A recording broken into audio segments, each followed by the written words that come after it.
My name is Mark Anthony. I'm a journalist, author, and most recently a broadcaster specialising in the field of demolition and construction. The story I'm about to tell you has been the subject of rumour and speculation for more than 3 years now. There is a possibility that it might turn out to be a storm in a teacup, a lot of hot air. But there's also a possibility that this might prove to be the biggest scandal I've covered in my 30-year career. This is the CMA Files.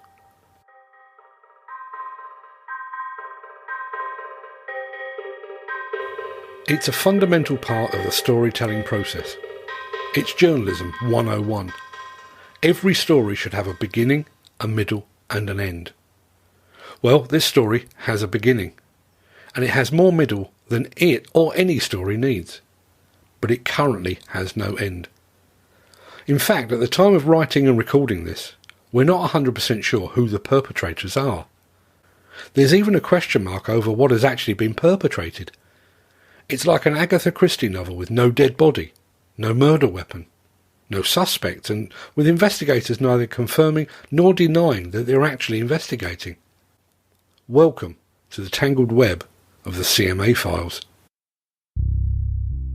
I remember the beginning of the story, or at least my involvement with the story, with almost crystal clarity. I was at the Bauma Construction Equipment Exhibition in Munich in April in 2019. I'd been at a press conference that had overrun, and as a result I was running late for one of the biggest press conferences of the week, the Caterpillar press conference. While Liebherr looms large over the Bauma exhibition, Caterpillar remains the biggest construction equipment manufacturer in the world. When Caterpillar says jump, you don't ask how high, you just jump. So I was running, literally running to the conference centre in the hope that for the first time ever, Caterpillar itself would be running late and that my tardiness would go unnoticed. And then my phone rang. I am mildly asthmatic, and I'm a bit wheezy at the best of times. But having just run what felt like the length of the Messermünchen exhibition centre, I was gasping for air. But the call was from a good friend from within the industry, so I took the call while I was still running. What he told me stopped me in my tracks.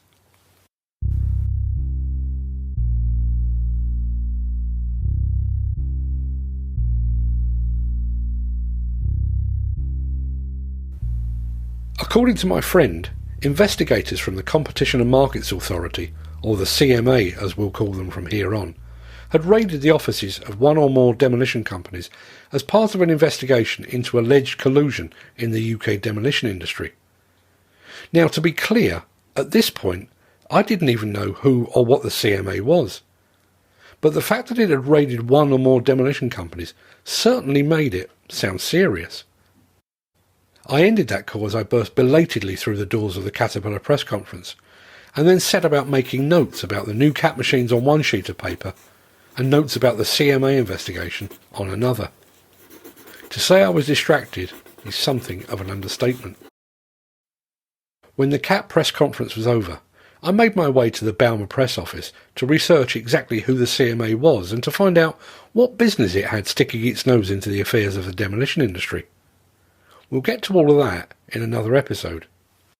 To avoid sharing my apparent scoop with the countless other journalists in the press office, I took myself to a quiet corner of the show and I called the offices of the CMA. The response I received was a response that I would hear repeated time and time and time again over the next 3 years. To paraphrase, "We can neither confirm nor deny that we are investigating the demolition industry." I love Bauma. I love Munich, the people, the food and the excitement. And I am well aware of the power of modern telecommunications. Frankly, I wouldn't have a career without it, and you most certainly wouldn't be listening to this podcast right now. But at that point, I felt marooned and utterly powerless. There was potentially a massive story breaking, one with the potential to change the very landscape of the industry in which I specialise. And I was stuck hundreds of miles away beside a pretzel cart, trying to figure out who I might call next. I needn't have worried.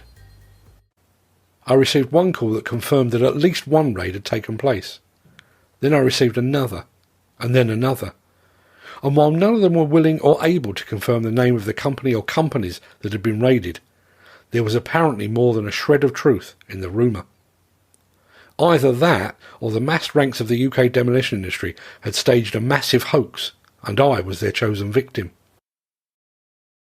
Still frustrated, I scanned the web pages of the UK trade press in the hope that none of my rivals had beaten me to this potential scoop.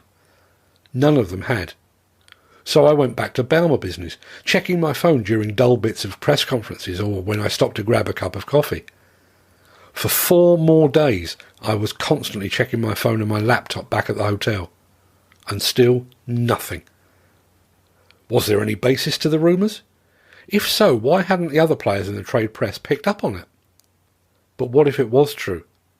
Which companies might be involved? What might the alleged collusion actually involve? What would be the outcome if one or more companies was found guilty? Were any of them my friends? Seriously, what if any of them actually were my friends? How would I feel about them afterwards? Obviously, my job required me to report on what was a potentially massive news story. But how would my friends feel about me when I did? It's an issue I've thankfully faced only once or twice over my career. In both instances, a person I considered a friend or who I held in high regard was involved indirectly in a fatal accident involving one of their workers. I've interviewed around half a dozen company principals that have experienced a worker fatality over my time as a journalist.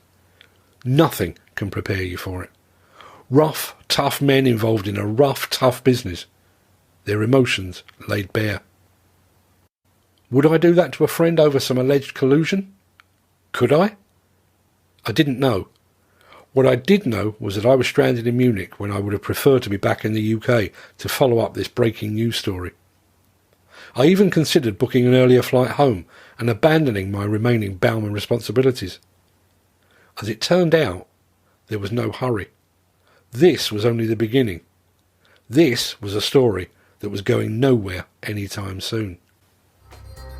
In episode 2 of the CMA Files, I return to the UK and find a demolition sector gripped with rumour and speculation. I also discover just who the CMA is, the extent of its powers, and the sharpness of its teeth.